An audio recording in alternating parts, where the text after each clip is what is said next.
Hi everyone. Brahmayugam is a 2024 movie directed by Rahul Sadasivan. The movie draws inspiration from recent greats such as The Lighthouse, The Witch, and Hereditary, to name a few.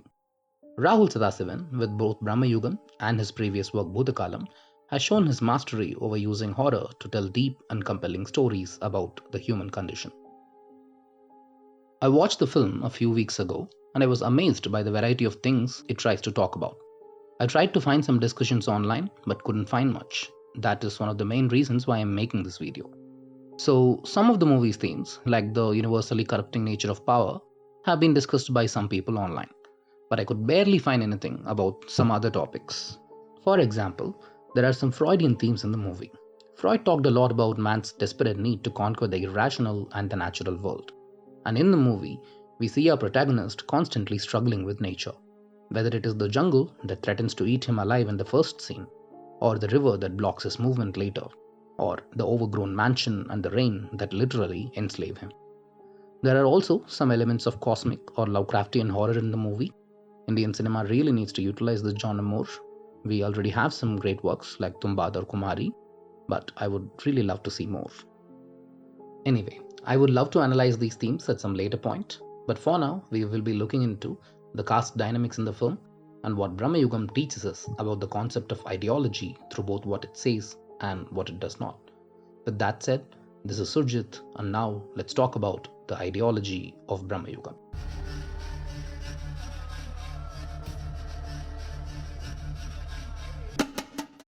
To structure this analysis, I will be dividing this video into a few major conceptual themes and explain how these concepts resonate within the movie through dialogues as well as audiovisual cues.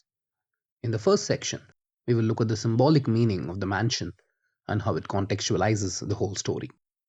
After that, we will look at Sanskritization, a sociological phenomenon observed in Indian society, and how it is relevant to the film. Next, we will look into the notion of fate and how fate operates as an ideology in the film. Fatalism, if you will. Finally, we will tie these together to hopefully understand both the movie and our world better.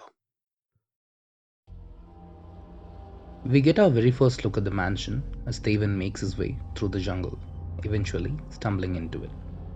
From the very first instance, the mansion exudes danger and mystery as it pulls us towards itself as a spider lures a powerless insect into its trap. As we move through its halls, something becomes more and more obvious: the rot and the decay. The mansion is not just ancient, but rather it is in a state of ruin, almost falling apart, standing on its last legs.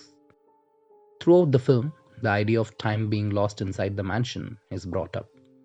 കുറച്ച് ദിവസമോ അതോ മാസമോ?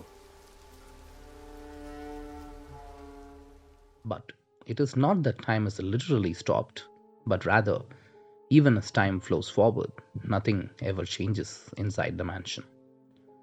There is a sense of stagnation in the mansion, with stagnant water even becoming a prominent feature of the house itself. This stagnation makes time feel lost and the state of the world eternal. It is not only the mansion that is in a state of rot, but even the master of the mansion. When the cook is introduced, he hints at the nature of the mansion. ഈ മനക്കലെ പഠിപ്പര കടന്നാൽ പിന്നെ പാടവും പുഴയും മലയൊക്കെ തന്നെയാ. So we know that the mansion is not really what it seems. This sense of mystery, of course, is compounded when we enter the mansion and see its labyrinthian halls. Here, we get the sense that the mansion is an ancient structure that is governed by rules so rigid that breaking them can often lead to death or worse. ഇവിടെ എത്തിയ വരെ മുന്നോട്ട് തന്നെ കാല് വയ്ക്കുക, വേറെ എങ്ങോട്ടും തിരിയാൻ നിൽക്കണ്ട. The mansion is a symbolic representation of a society that is decaying and has stagnated due to its unchanging social structure, as well as its rigid rules and conventions that compartmentalize and confine its members. That is, the caste system. Just as the caste system is facilitated and kept up through innumerous myths and illusions of purity, status of birth, etc., the mansion itself is, of course, built by a person from Mayanur. Maya as an illusion. ചെന്നാലും ഒരേ സ്ഥലമെന്നേ തോന്നും. അങ്ങനെ അതിൻ്റെ പണി.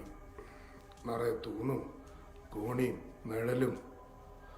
6 തലമുറയ്ക്ക് മുമ്പ് ഇവിടെ വന്ന ആദ്യത്തെ പോറ്റി മായന്നൂർ തച്ചനെ കൊണ്ട് പണിയിച്ചതാ. Furthermore, much like how the caste system makes equal humans into unequals, the mansion also contains rooms that look the same but are different. Thus, in Brahmayugam, the mansion acts as a dark mirror to Indian society, where we get to see the worst forms of ourselves as a caste society. A society that is oppressive and resistant to change, keeping people trapped inside its webs through intricate illusions. The mansion rots as its master rots, and for the stagnant water to begin flowing again, the mansion's walls need to go.